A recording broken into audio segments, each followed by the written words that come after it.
So let me show you how to change the icons style on your OnePlus 15. If you find this video useful, don't forget to like and subscribe.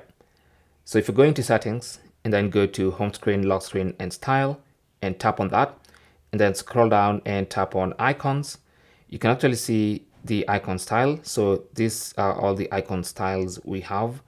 So we're going to be on classic by default. You can change that to flux. You can have radiance, shadow. These are all different icon styles.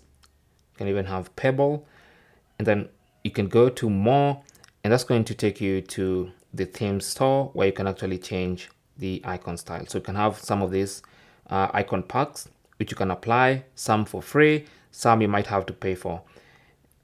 Okay, and that's how you change the icon style. So for instance, if I want this, I just tap on apply, and that's it. So now my icons have that new style. Thanks for watching and good luck.